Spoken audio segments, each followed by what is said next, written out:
wabarakatuh. Bismillahirrahmanirrahim. Innal hamdalillah nahmaduhu wa nasta'inuhu wa nastaghfiruh wa na'udzu billahi min syururi anfusina wa min sayyiati a'malina. May yahdihillahu fala mudilla lahu wa may yudlil falan tajida lahu waliyyan mursyida. Asyhadu an la ilaha illallah wahdahu la syarika lahu wa asyhadu anna Muhammadan abduhu wa rasuluhu la nabiyya ba'dah.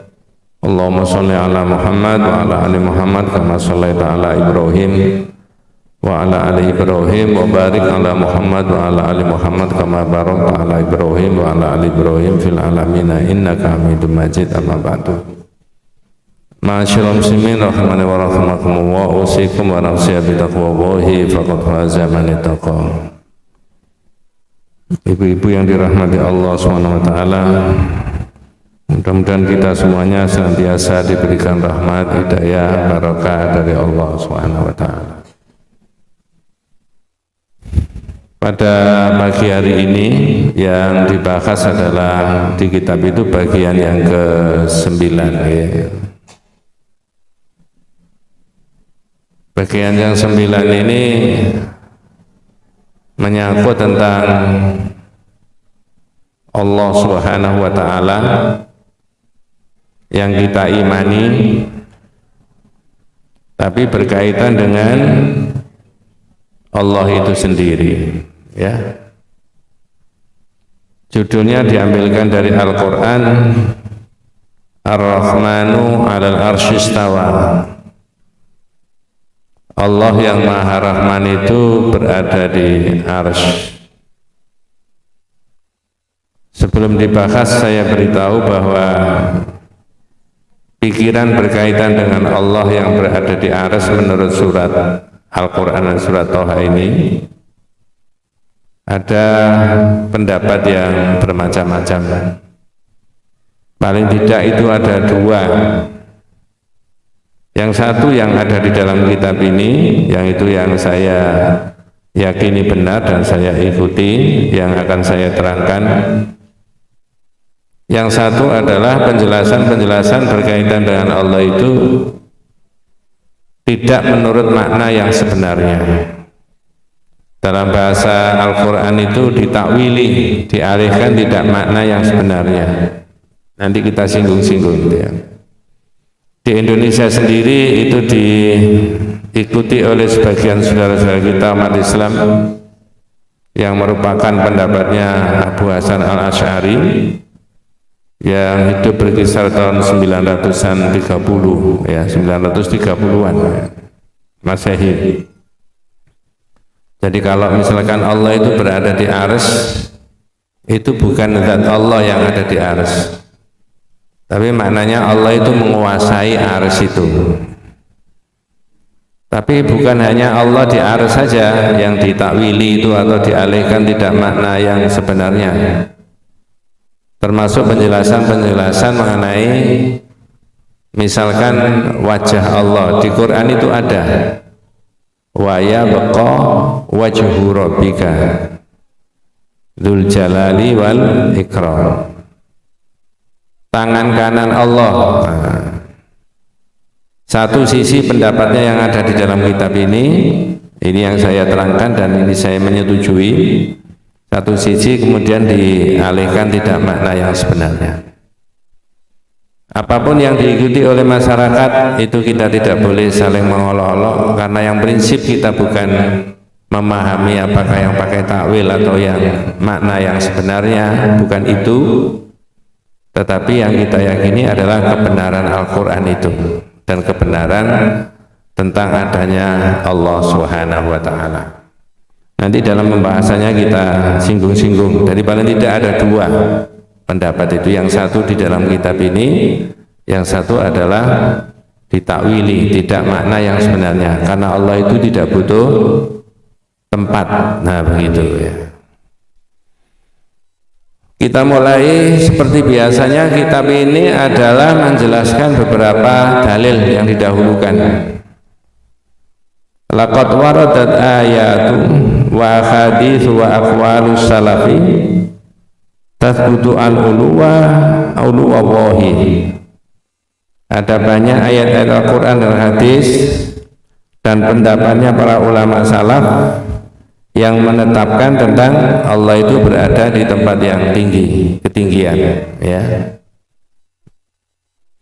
Pertama adalah Allah sendiri, ilaihi yas'adul kalimut thayyib wal amalus shalihu yarfa'uh. Dalam bahasa Indonesia kita, kepadanya lah, artinya kepada Allah, perkataan-perkataan yang baik naik dan amal yang soleh dinaikkan kepadanya. Bukan diarahkan ke kanan atau ke kiri tentang amal yang soleh dan perkataan yang baik itu, bukan ke belakang, tapi kemana? Bukan ke bawah, tapi ke atas. Ke atas ke siapa itu maksudnya? Nah, itu di situ. Ini pendapatnya apa? Terjemahan daripada kitab itu. Kemudian yang kedua, qala Allah Ta'ala apa? Lil ma'arij ta'rujul malaikatu warruhu ilaihi. Dalam bahasa kita, Allah lah yang mempunyai tempat-tempat yang naik, lil ma'arij. Makanya mi'raj itu maknanya apa? Naik. Kalau Isra berjalan, bukan turun, berjalan. Berjalan dari mana? Masjidil Haram ke Masjidil Aqsa, itu Isra. Mi'raj naik. Ini ma'arij, mi'raj. Lil ma'arij, Allah yang memiliki tempat yang tinggi, naik. Kemudian malaikat-malaikat itu dan Jibril itu naik untuk menghadap kepada Rabb. Ya, ta'rujul malaikatu warruhu ilaihi. Jadi dua yang dimajukan itu menunjukkan kalimat yang baik, amal-amal yang baik, maupun malaikat sendiri bukan menyamping ke kanan ke kiri, bukan ke bawah, bukan kemana-mana, tapi kemana? Naik. Kalau sampean kan naik ke puncak gunung, ini enggak, itu naik ke Allah sana. Kemudian yang ketiga, sabbihisma rabbikal a'la, sucikanlah nama Rabbmu yang maha tinggi. Nah, kemudian yang keempat, ar-rahmanu 'alal 'arsy istawa, dalam bahasa kita diterjemahkan yaitu Rabb Allah yang maha pemurah bersemayam di atas arsy. Ini mirip dengan bab yang saya terangkan di kitab yang lama itu, bab yang ke-67. Tapi nggak usah dibuka kitabnya, nanti tambah lama itu. Ya. Waktu itu adalah wama qadarullah haqqa qadrih. Mereka tidak mengagungkan Allah dengan keagungan yang semesti-mestinya. Jadi karena itu membahas mengenai penghinaan yang dilakukan oleh seorang pendeta kepada Nabi, karena pendeta itu menemukan di kitabnya bahwa Allah itu meletakkan langit di atas satu jari, bumi di atas satu jari, air di atas satu jari, semua tumbuhan juga di atas satu jari, kemudian tanah juga di atas satu jari. Kemudian Allah berkata, Anal Malik, aku adalah penguasa. Kata-katanya pendeta itu adalah menghina Nabi itu, seolah-olah Allah kok punya jari jemari, kok seperti manusia. Terus Nabi membenarkan itu. Tapi pembenaran Nabi itu bukan seperti pikirannya pendeta itu. Benar omonganmu itu, tapi ya jangan disamakan seperti siapa? Manusia. Nah, nanti saya terangkan, ya. Jadi yang kelima tadi menerangkan Rabb itu maha pemurah, itu bersemayam di arsy. Bersemayamnya gimana? Nah, ya, di mana? Menurut ayat ini di mana? Di atas arsy. Terus bersemayamnya bagaimana?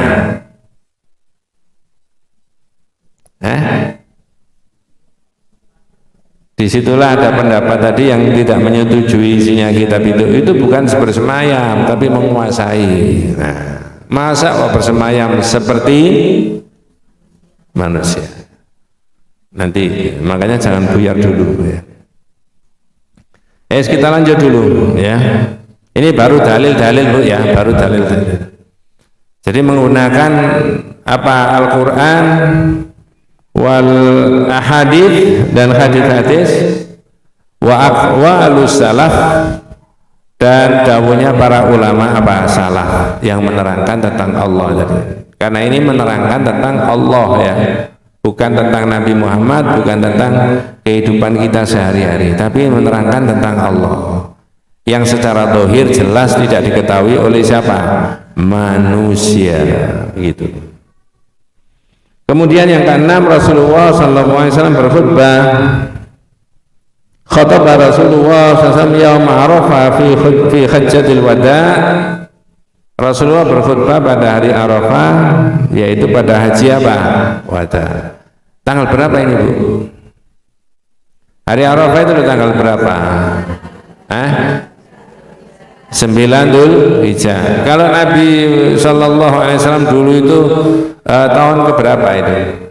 Tahunnya 10. Kalau sampean bukan kenabian 10 Hijriah.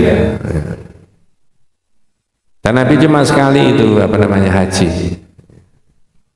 Hari Arafah. Yang sudah tindak haji dan umrah mudah-mudahan diterima sama Allah SWT.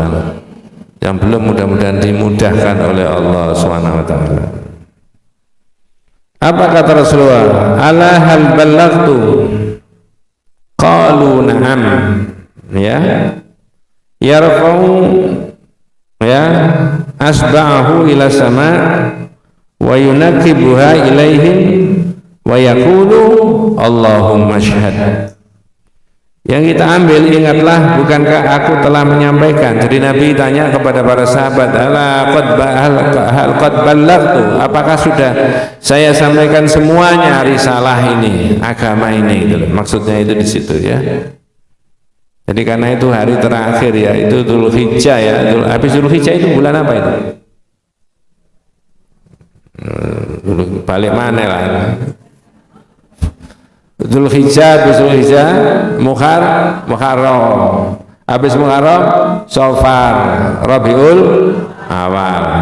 Rabiul Awal itu kata orang-orang itu mulut itu ya kan. Rabiul Awal itu Rasulullah dipundut sama Allah Subhanahu wa taala. Mudah-mudahan besok kita masuk surga bersama Rasulullah Sallallahu Alaihi Wasallam ya. Tidak tahu khutbahnya Rasulullah, tapi sekarang itu apa kita membaca gitu. Apakah sudah, bukankah aku telah menyampaikan? Hal ballaghtu? Qalu, kemudian para sahabat semuanya menjawab ya, na'am, benar ya Rasulullah, engkau semuanya sudah sampaikan. Artinya agama itu sudah tuntas disampaikan Rasulullah mulai A sampai apa? Z semuanya ya. Yang diambil yarfa'u usbu'ahu ila samai wa yunaqibuha ilaihim ya. Lalu beliau Rasulullah mengangkat, menunjuk ya dengan jari-jarinya kemana? Atas. Lalu Rasulullah berkata apa? Ya. Kemudian selanjutnya beliau mengarahkan jari jemarinya ke manusia seraya bersabda apa?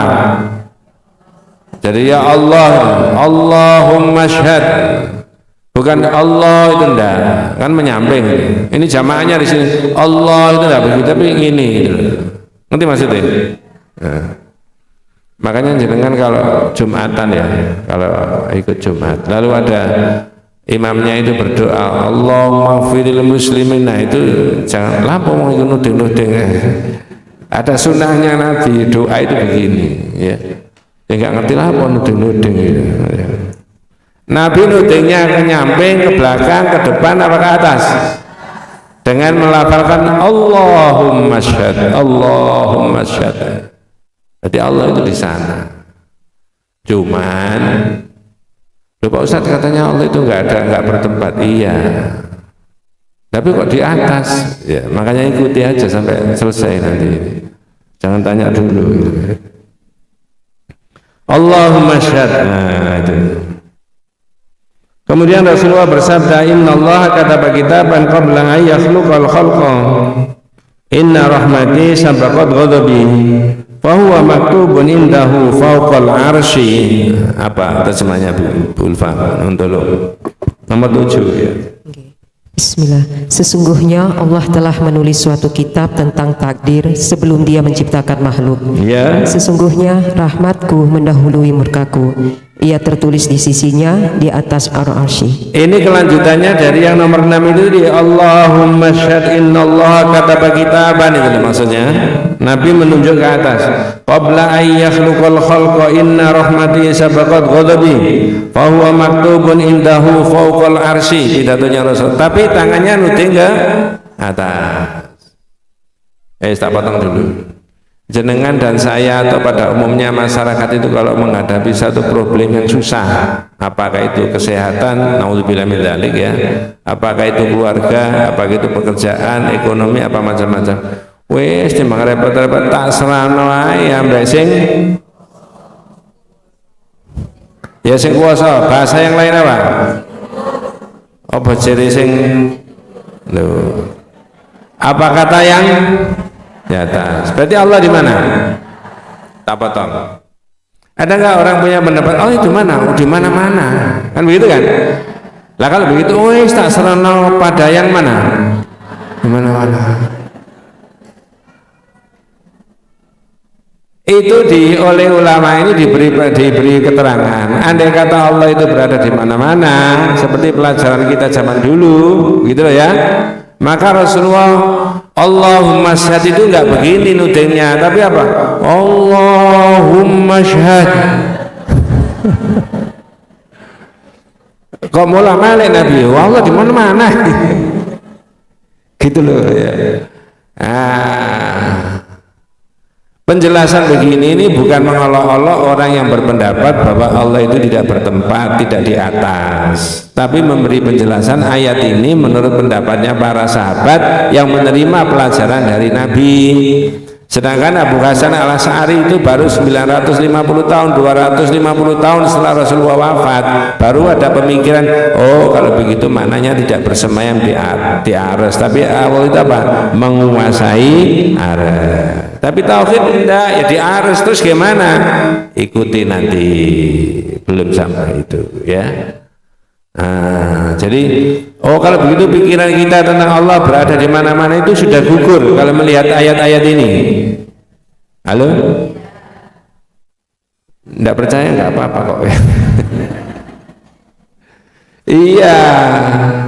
Lah kalau berada di mana-mana tentu saja ujung jarinya Rasulullah itu diarahkan ke berbagai arah. Tapi Rasulullah kan tidak. Allahumma syahad. Ya Allah saksikanlah. Kemudian fitrah manusia pada umumnya, kita sebagai orang beriman, naudzubillah min dzalik, jika ada berbagai kesulitan, wis memang repot-repot tak serana sing yang di atas kan gitu kan. Memang di atas itu maksudnya bukan di atas genting, enggak. Tapi siapa? Allah. Ya. Kemudian dawuhnya Rasulullah berikutnya, ala ta'manuni wa ana aminun man fis samai ya'tini khabaru sama sabahan wa masaan. Apakah engkau tidak percaya kepadaku padahal aku adalah kepercayaan zat yang ada di langit? Setiap pagi dan sore hari datang kepadaku kabar dari langit. Ya, jadi kabar dari mana, Bu? Bukan dari arah gunung sana menyamping, atau dari dalam laut, itu juga tidak, tapi berada dari langit. Ini yang dimaksudkan 1, 2, 3, 4 sampai 8 tadi, menjelaskan dalil-dalil secara syar'i, secara ayat maupun hadis maupun pendapatnya para ulama bahwa Allah itu berada di atas. Nomor 9, qala al-Auza'i kunna wattabi'una mutawafiruna naqulu innallaha jalla dzakara fawqa arsyihi wa nu'minu bima warada bihi as-sunnah min sifatihi. Nah, ini yang penting pedoman kita semuanya. Apa kata Al-Auza'i, seorang ulama besar? Monggo. Al-Auza'i berkata, kami bersama banyak tabi'in berkeyakinan sesungguhnya Allah yang maha agung sebutannya berada di atas ar-Rasy. Saya tanya, kami dan para siapa tadi? Tabi'in itu siapa? Taurut. Nabi, ya kan? Orang yang hidup sezaman dengan Nabi, lalu beriman sama Nabi, kemudian mengikuti ajaran Nabi, namanya sahabat. Sama ini teman sahabat? Enggak. 2022 masih hidup kok. Nabi sudah wafat, lalu beberapa sahabat masih hidup. Ada orang yang tidak menangi Nabi tapi menangi sahabat, namanya tabi'in. Ada orang tidak menangi sahabat, menangi tabi'in, berarti tabi'in. Ada orang tidak menangi tabi'in, tapi orang itu hidup, namanya apa? Ya tabi'in ping berapa tabi'in itu? Ila yaumiddin. Sampai ini termasuk ila yaumiddin. Jadi kalau begitu, ini ada bapaknya menangi Nabi, anaknya nggak menangi. Anaknya ini namanya apa? Kalau ada masalah agama ditanyakan bapaknya, beres nggak kira-kira? Ya, dulu Nabi itu gimana ya? Beres nggak kira-kira? Lagi kira-kira tabi'in ini dengan orang zaman sekarang, imannya atau pengetahuannya tentang agama bagus siapa kira-kira? Oh jelas tabi'in. Apa mana ila yaumiddin ini ya, itu jelas. Maka Auza'i itu mengatakan, kami dan para tabi'in berkata, apa katakannya? Monggo. Sesungguhnya Allah yang Maha Agung sebutannya berada di atas arasy. Ya, terus? Dan kami beriman kepada sifat-sifatnya sebagaimana yang terdapat dalam sunnah Rasulullah. Iya, apa yang diterangkan oleh Rasulullah, yang diuraikan oleh para sahabat, ya kita percayai. Di mana Allah? Ya ada di arsy. Dalilnya mana? Yaitu apa, ada keterangan lain? Tidak ada keterangan lain. Terus gimana Allah itu bersemayamnya? Ya nggak tahu. Ya. Tidak tahu itu bahasa Indianya gimana? Mana aku tahu itu.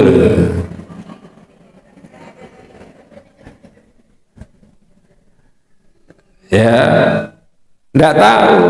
Jangan tanya. Tapi karena tabi'in dan tabi'in itu meyakini bahwa Allah di arsy, ya sudah kita mengikuti seperti itu.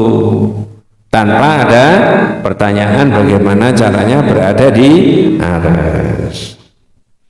Yang nomor 10, Imam Asy-Syafi'i, innallaha ta'ala ala arsyihi fi sama'ihi yuqarribu man khalqahu kaifa syaa, ya, wa anna allaha yanzilu ila sama'i dunya kaifa syaa. Monggo Imam Asy-Syafi'i, monggo. Imam Asy-Syafi'i berkata, sesungguhnya Allah bersemayam di atas arasy-Nya di langit. Ya. Dia mendekati makhluknya sekehendaknya, dan Allah turun ke langit dunia dengan sekehendaknya. Yes. Yang turun siapa? Dari mana? Dari arsy turun ke? Pakai apa turunnya? Lo pakai apa kok? Kalau ada Pakdar turun dari genteng pakai apa? Tangga. Kalau Allah, nah, tapi percaya nggak kalau Allah itu turun? Sahabat, Allah itu katanya berada di arsy. Lah kalau Allah turun dari arsy menuju langit dunia untuk memenuhi hambanya yang berdoa di sepertiga malam, berarti arsy itu kosong. Itu pakai dalil apa pakai akal? Seperti siapa? Loh, Pak Ustadz itu biasanya duduk di situ lah. Kalau Pak Ustadz keluar wudhu ke kamar mandi, berarti itu manusia apa Allah yang ini? Yang kosong tadi loh. Kalau Allah enggak tahu. Tidak ada keterangan. Itulah saya selipkan berkali-kali. Maka sebagian umat Islam yang mengikuti pendapatnya Abu Hasan Al-Asy'ari itu tidak berada di arsy tapi menguasai. Ngerti maksudnya? Istawa tsumma stawa 'alal arsy, itu maknanya tidak berada di arsy tapi menguasai arsy. Adik-adik yang masih muda, ya, mau saya buat adik-adik yang masih muda, ya. Enggak. Biasanya tua-tua itu tidak akrab sama YouTube, ya kan? Itu kalau sampean aktif mencari di YouTube, itu perdebatan antara para asatid, para ustadz itu menjadi tajam sekali. Saya tidak sependapat untuk saling menyerang, itu maksud saya. Jangan. Sesat menyesatkan, itu ya. Menurut saya jangan. Kita belum tentu dapat kebaikan, tapi sudah mengatakan orang sesat sesama saudaranya umat Islam, mengolok-olok itu sudah tak boleh. Ayatnya lebih jelas lagi. Lalu bagaimana? Ya sudah, yang berpendapat begitu ya begitu, silakan, tapi saya mengikuti ini. Nah, nanti kita ikuti berikutnya dari Imam. Jadi kata Imam Syafi'i, sesungguhnya Allah itu berada di arsy, ya, fi samai, di langitnya. Kemudian mendekati turun kepada makhluknya menurut apa yang Allah kehendaki, dan Allah itu turun dari langit dunia menurut apa yang Allah kehendaki. Bagaimana caranya turun? Tahu nggak manusia? Tidak tahu. Tapi kalau Pak Dar yang turun dari genteng pakai apa itu? Pak Dar itu yang ngurus di masjid ini. Pak Dar, mudun, nggih Pak, salam alih. Madosi apa? Ondo. Berarti Pak Dar mudunnya pakai apa? Ondo. Ya, kalau Allah enggak tahu. Nah, di situ yang mengikuti ini. Jadi ayatnya kalau mengikuti ini, Bu, ayatnya itu enggak dirubah-rubah. Ayatnya begitu ya begitu. Zaman Nabi begitu, zaman sahabat begitu ya begitu.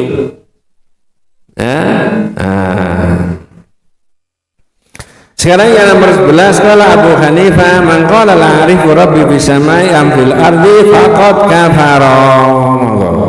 Imam Abu Hanifah berkata, barang siapa mengatakan aku tidak mengetahui apakah Tuhanku berada di langit atau di bumi, maka ia telah kafir.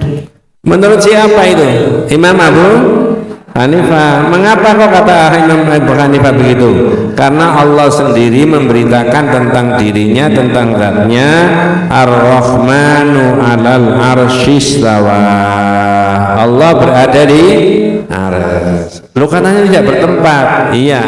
Lah itu kok berada di arsy? Ya nggak tahu, beritanya begitu kok. Nah, kalau Allah turun arsy-nya kan kosong, itu bukan pakai dalil tapi pakai akal. Lah kalau Allah turun kan terus gimana itu? Arsy-nya kan kosong, ya itu tadi. Ya. Itu manusia, Bro, gitu loh, manusia gitu ya. Wa arsyuhu fawqa sab'i samawatin. Monggo.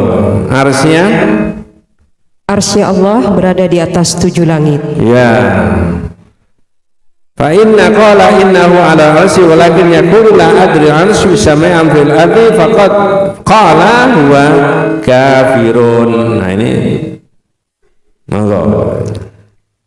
Jika seseorang berkata bahwasanya Allah berada di atas arsy, tetapi ia berkata, aku tidak tahu apakah arsy itu berada di atas langit atau di atas bumi, maka ia telah kafir. Ya, di annahu angkara annahu bisamai, karena sesungguhnya orang itu mengingkari kalau Allah itu berada di langit. Faman angkara annahu bisamai faqad kafara, dan siapa yang mengingkari Allah itu berada di langit, orang itu termasuk apa?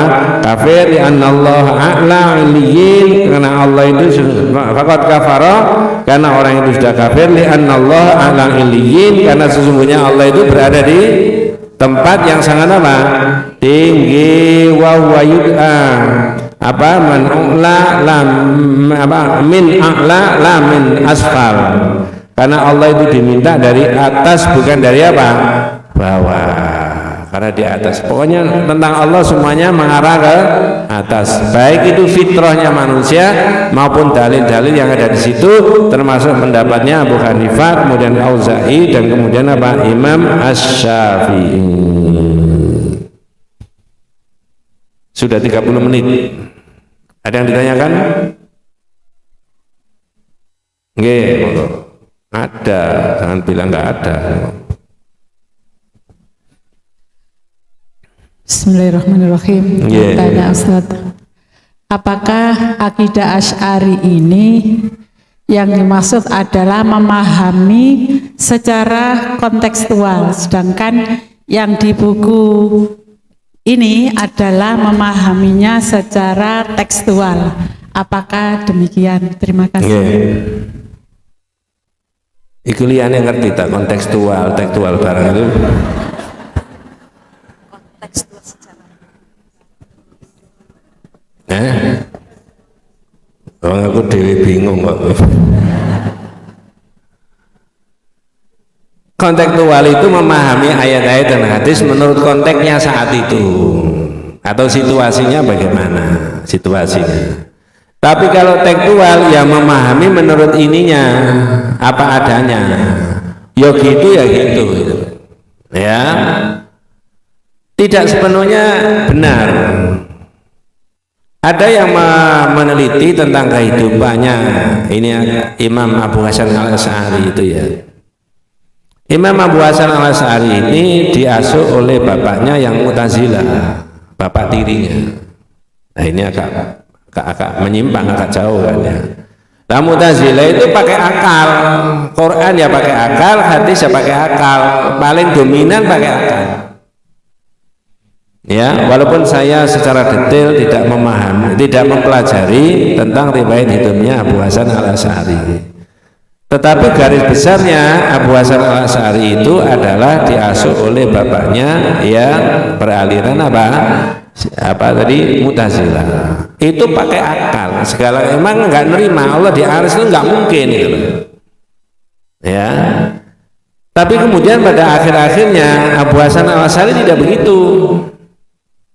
Maka tadi pertanyaannya, apakah kemudian faham Asy'ariyah itu yang sekarang dianut oleh sebagian saudara kita umat Islam di Indonesia itu pakai kontekstual? Tidak sepenuhnya, tapi juga bisa iya. Cuma lebih dominan dia pakai apa? Akal. Saya beri contoh ya. Saya pernah mendengarkan seorang ustadz yang levelnya nasional. Ya, kalau saya kan kampung, RT ya. Omong-omong sama Pak Kiai, Kiai ini juga nasional. Pak Kiainya cerita, Allah itu tidak berada di arsy, kata Pak Kiai. Arsy itu bukan alamatnya Allah, itu alamat palsu, kata Pak Kiai. Oh iya temenan itu, temenan, saya tidak buat itu. Alamat palsu. Pak Ustadznya tanya, sama ini dialog. Tapi saya ngerti maksudnya dialog ini membantah pendapat ini, Bu. Maunya membantah pendapat ini. Pak Ustaz nanya, lah iya Pak Kiai, andai kata Allah itu di arsy, kalau lebih dahulu mana antara Allah dengan arsy-nya? Saya ulangi, ini rada mikir loh ya. Halo? Kalau ndak ikut mikir nggak apa-apa. Kata Pak Ustadz, lah iya Pak Kiai, kalau Allah itu berada di arsy, lebih dahulu mana antara Allah dengan arsy-nya? Kalau lebih dahulu Allah, lalu Allah ini bertempat di mana sebelum ada arsy? Ngerti maksudnya? Ya. Lalu kalau Allah itu sudah berada di arsy, lalu Allah itu turun, berarti arsy-nya kan kosong. Ngerti maksudnya? Terus berikutnya, lebih besar mana antara Allah dengan arsy-nya? Ini pertanyaannya Pak Ustadz kepada Pak Kiai. Makanya tadi saya tanyakan, pikiran-pikiran begini itu pakai teks ayat hadis atau pakai akal? Nah, di situ. Karena ini terpengaruh oleh pemahaman Abu Hasan Al-Asy'ari itu tadi, yang hidup tahun 930-an Masehi, 200 sampai 250 tahun setelah Rasulullah itu wafat. Lah kitab tauhid ini yang panjenengan pelajari dan yang lain mencoba mengajak memahami hal-hal yang kayak begini seperti yang diajarkan oleh Nabi kepada para sahabat, supaya tidak terkontaminasi 200-300 tahun setelah Rasulullah wafat. Maksudnya di situ. Nah, kalau ya orang yang berpendapat pakai kontaminasinya pakai akal tadi ditanya, apakah Rasulullah dulu menerangkan arsy itu maksudnya gini? Tidak ketemu, tidak ada. Apakah dulu para sahabat yang menerima pelajaran agama dari Rasulullah itu menerangkan arsy itu begini? Sampai ada tanya sahabat, Nabi kalau begitu lebih dahulu mana antara Allah dengan arsy? Tidak akan ada pertanyaan begitu. Jadi jawabannya tidak sepenuhnya pakai apa? Abu Hasan Al-Asy'ari itu pakai kontekstual. Tapi yang ini mencoba mengembalikan seperti yang diajarkan Nabi, lebih mendekati pakai apa? Tekstual, apa adanya. Itu Bu ya, sementara gitu. Yang tidak paham Abu Hasan Asy'ari dan sebagainya harus diam aja, nggak apa-apa, itu dengarkan aja. Ada lagi sebelum dilanjut? Oh ya. Jadi yang dimaksud dengan arsistawa tadi ya aras gitu, bersemayam di aras begitu. Kalau panjenengan sabar 5 menit lagi sudah ketemu jawabannya. Nggih, Ustaz. Kemudian yadullah fauqa aydihim itu juga diartikan tangan. Iya, tangan. Wajhullah itu diartikan wajah gitu. Iya. Terima kasih. Tapi sabar 5 menit lagi saya terangkan.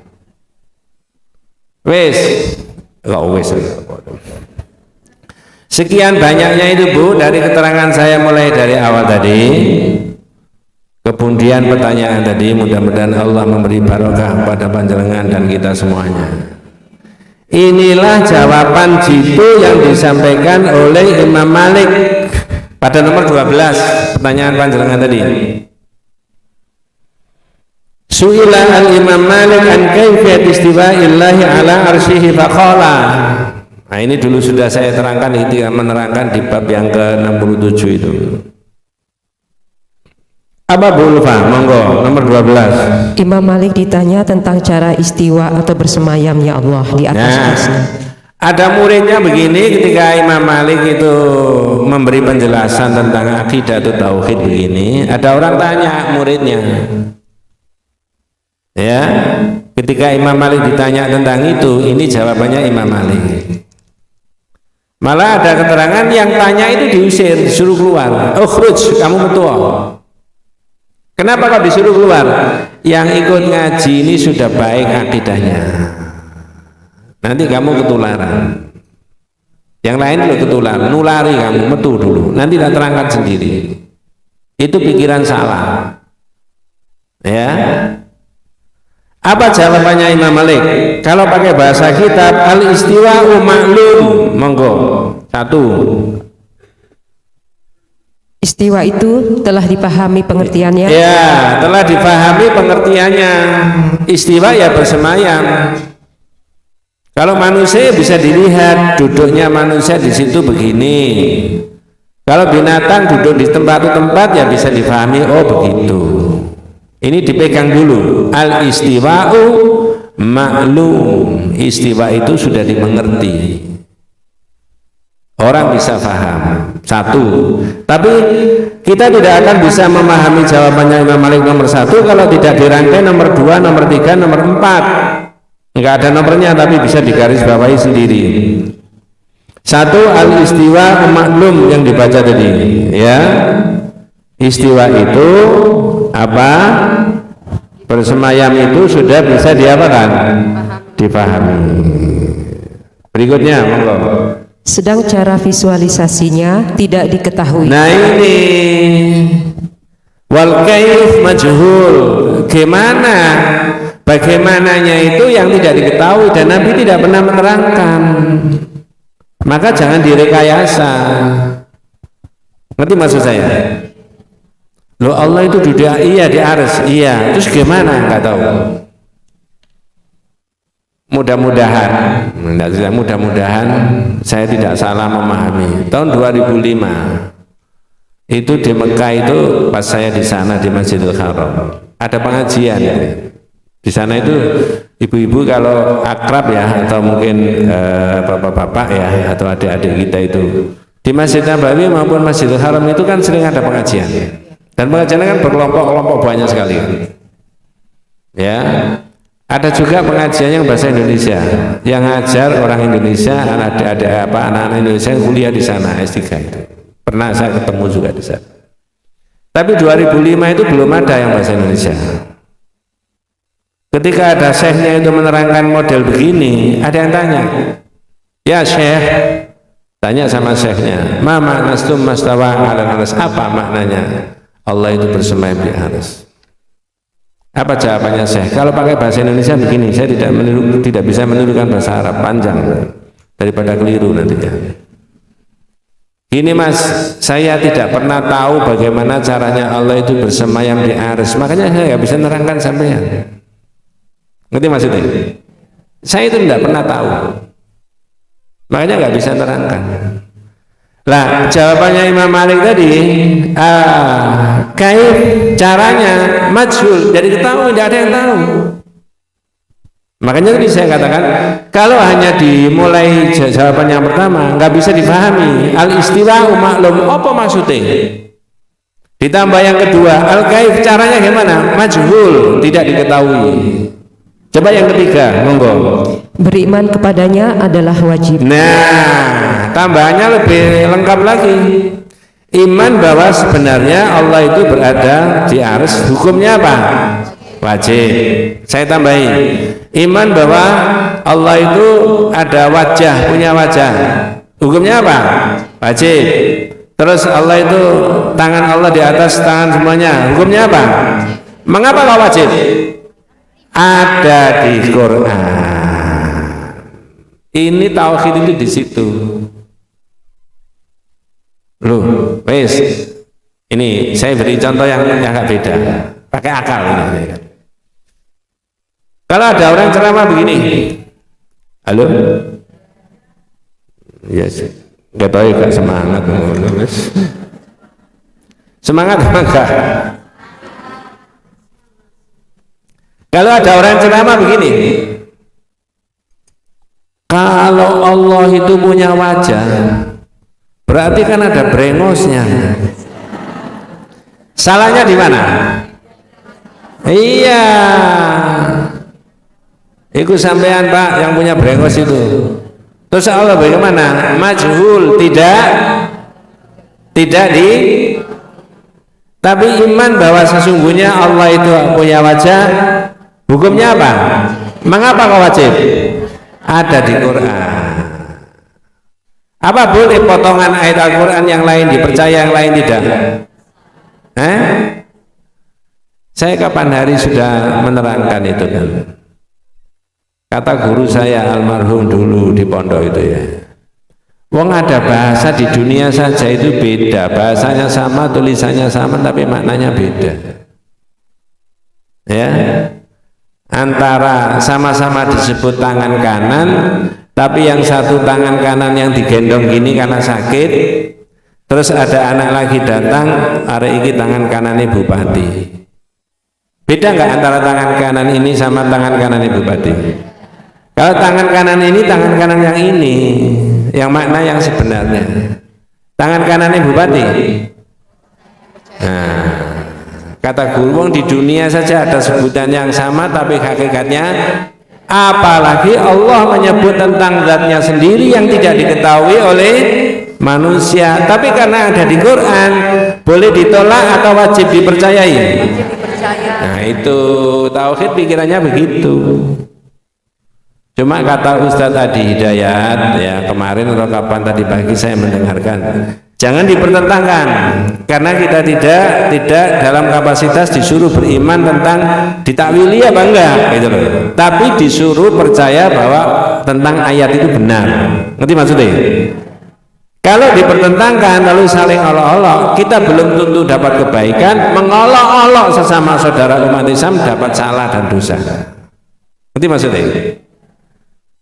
Tapi saya tadi 45 menit kan tidak ada yang tak olok-olok, kan tidak ada kan? Halo?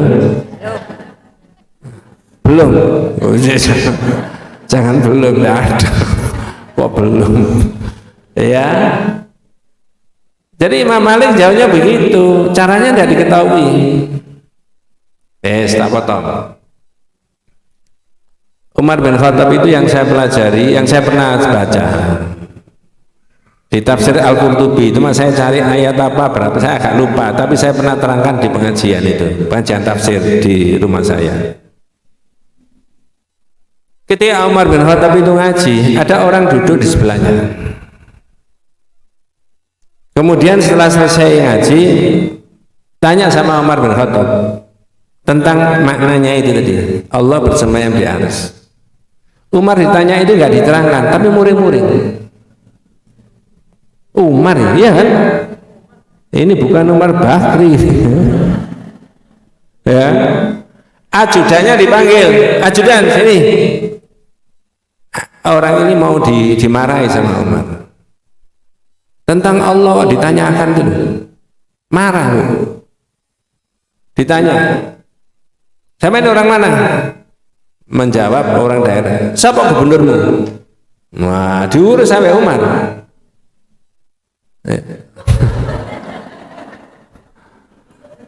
Siapa gubernurmu? Akhirnya ajudannya suruh ngantarkan pulang ke gubernur. Ajudan, antarkan ke gubernurnya, beritahu gubernurnya bahwa dia punya rakyat cara memahami agama salah. Berarti baik dan tidak baiknya agamanya rakyat itu tanggung jawabnya gubernur apa bukan?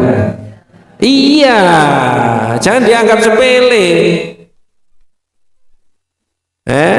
Makanya di Indonesia ini ada pejabat yang selesai memangku jabatannya ngomong begini, saya selama menjabat selama 5 tahun bukan hanya bertanggung jawab kepada DPRD, tetapi saya akan bertanggung jawabkan di hadirat Allah Subhanahu wa Ta'ala.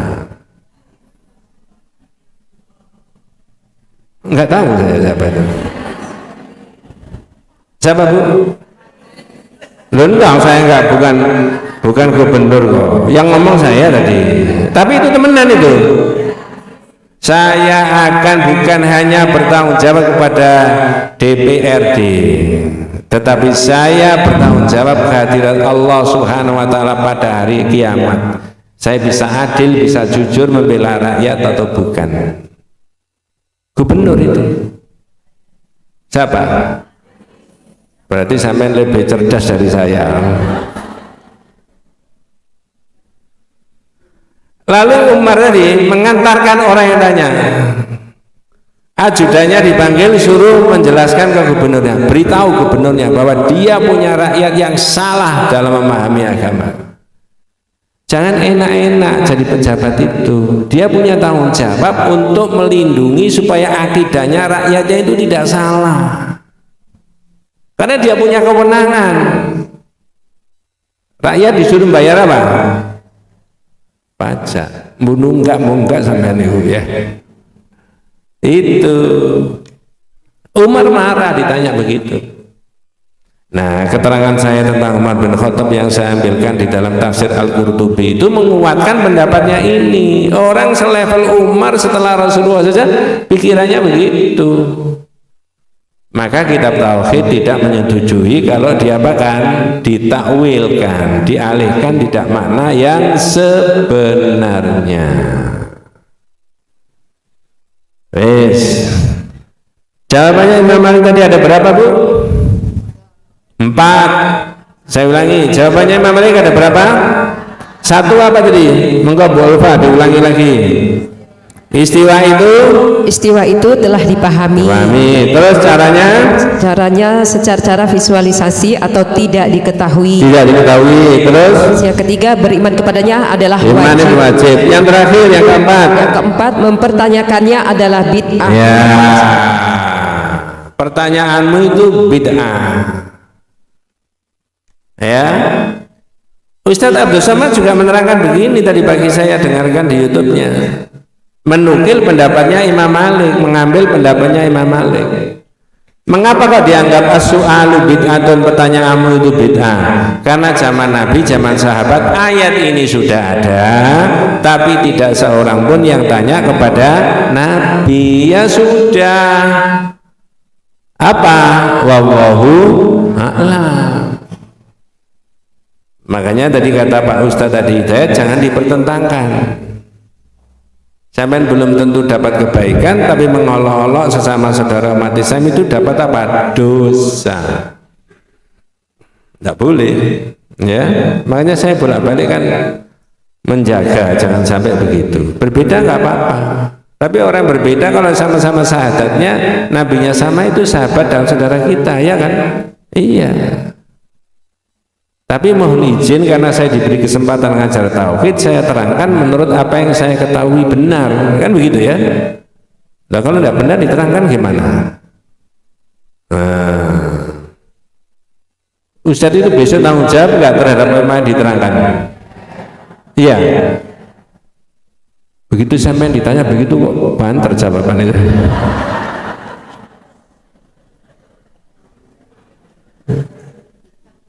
Iya.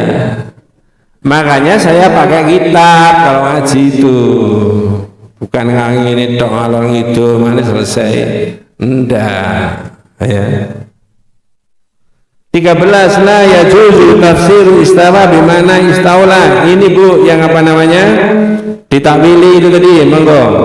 Tidak boleh menafsirkan istiwa atau bersemayam di atas dengan istawala atau istaula atau menguasai.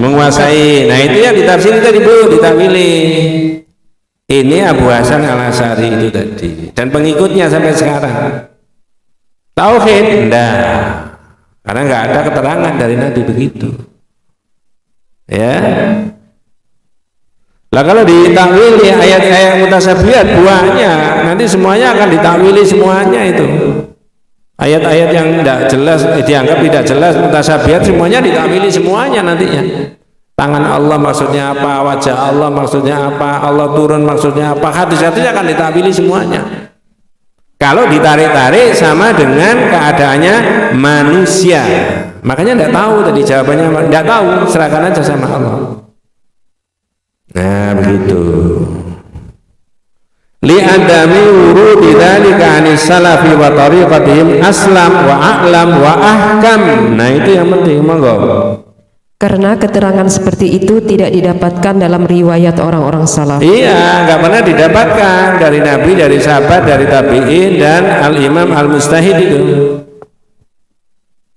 Padahal monggo wa tariqatuhum aslam wa a'lam wa ahkam. Monggo. Metode orang-orang salaf adalah lebih selamat, lebih ilmiah dan lebih bijaksana. Nah, mereka yang lebih bagus dari kita itu. Kira-kira saja agama kita itu dengan agamanya emak-emak zaman Nabi bagus mana kira-kira? Kira-kira.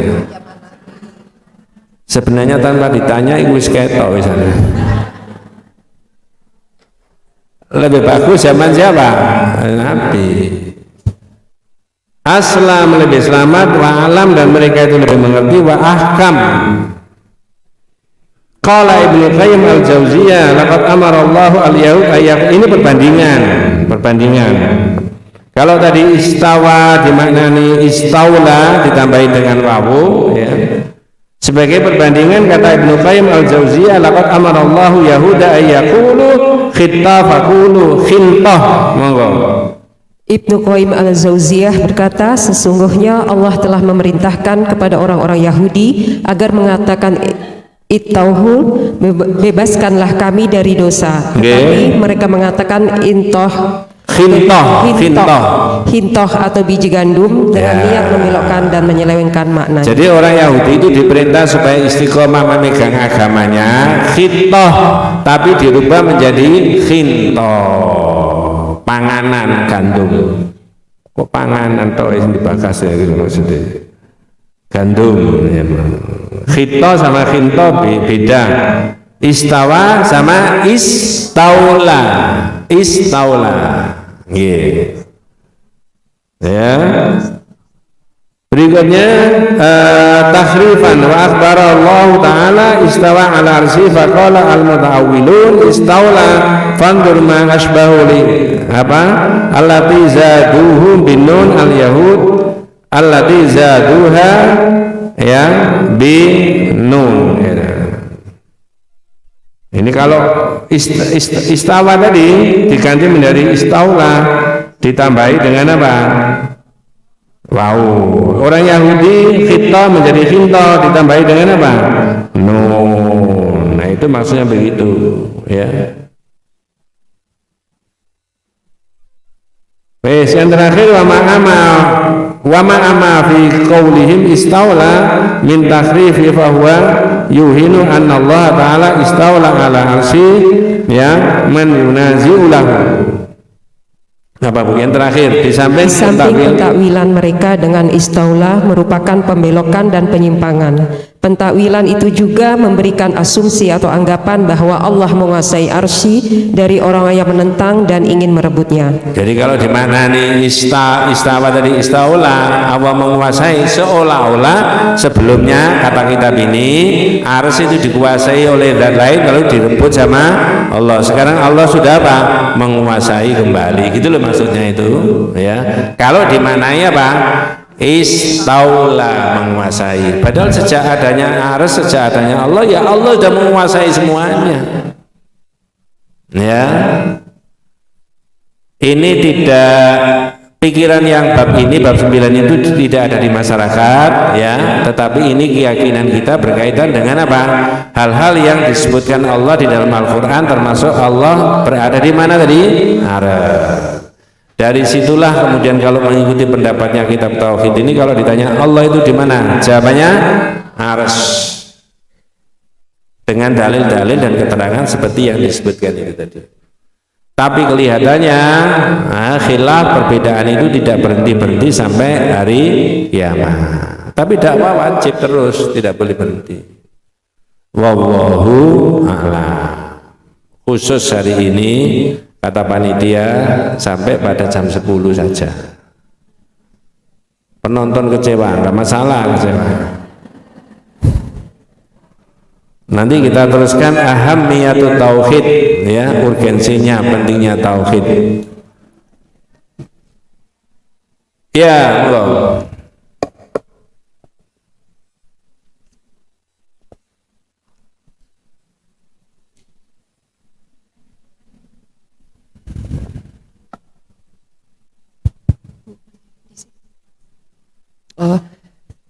Oh ini ada penanya Ustaz, maksud saya apa ada hadis khusus tentang hal tersebut dalam fikih sholat atau doa dan doa? Maksudnya apa itu? Mungkin ini Ustaz, mungkin dalam sholat atau doa itu ada dalil yang menguatkan dari hadis itu, hadis khusus tentang Allah berada di atas arsy. Mungkin begitu. Ini yang berkaitan dengan sholat itu tidak menyangkut tentang Allah itu di mana itu tadi keterangan ini. Ini ilmu berdasarkan penjelasan mengenai Allah berada di arsy. Kalau ditanya apa ada hadis khusus di dalam sholat yang menyebutkan Allah, tidak ada. Ya. Maka ketidakadaan itulah kemudian kata Imam Malik tadi dikembalikan bahwa tentang Allah itu kita imani karena di Quran itu ada. Terus bagaimana caranya tidak kita ketahui. Kalau yang dimaksud pertanyaan itu apakah ada hadis yang menerangkan Allah itu apa namanya? Tapi kok menyangkut sholat tadi saya nggak paham itu. Jawabannya nggak ada. Oh enggak. Oh iya ya. Gimana pertanyaan dari Bu? Itu ya? Bingung ini Ustaz. Gimana? Pertanyaannya itu langsung kalimatnya. Yeah. Maksud saya apa ada hadis khusus tentang hal tersebut dalam fikih sholat dan doa? Jadi mungkin saya sendiri tidak ada. Setahu saya nggak ada. Hanya penjelasan dari Al-Quran dan penjelasan para imam itu. Ya hadisnya seperti yang disebutkan tadi. Kalau dianggap ada, Nabi kan menunjuk ke atas itu tadi. Yang ada di kitab tadi, ya. Tapi kalau menyangkut masalah sholat itu yang saya tidak paham itu ya.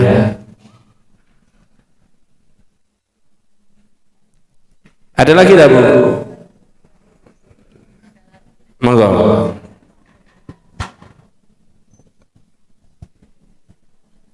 Saya pernah mendengar gini Ustadz, yang mengatakan bahwa bila hambaku bertanya tentang aku, katakanlah bahwa aku adalah dekat. Ada Quran. Bagaimana pemahamannya dengan itu tadi? Bukan hanya itu, bahwa Allah itu adalah lebih dekat dari manusia itu aqrabu ilaihi min hablil warid. Itu bukan zatnya Allah, tapi itu adalah pengetahuannya Allah. Jadi Muhammad wa idza sa'alaka ibadi anni fa inni qarib. Kalau ada orang tanya kamu tentang aku, jawab aku itu dekat. Tapi kelanjutannya harus diterangkan. Uji buta watada idza da'ani falyastajibuli.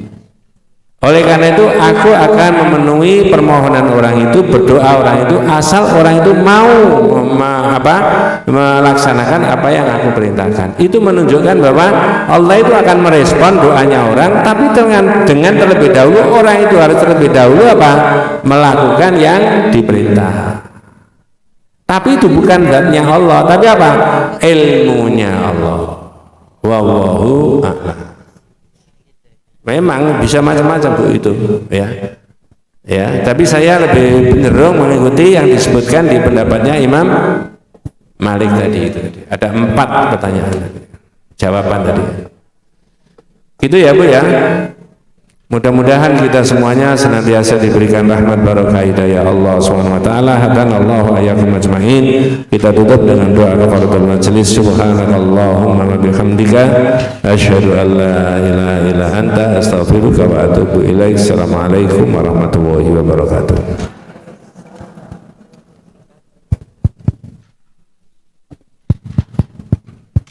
Insyaallah kajian besok bersama Ustadz Agus Purwanto dengan kitab Al-Lu'lu' wal Marzan. Insyaallah membahas dosa-dosa besar, masih terkait dengan hadis sebelumnya.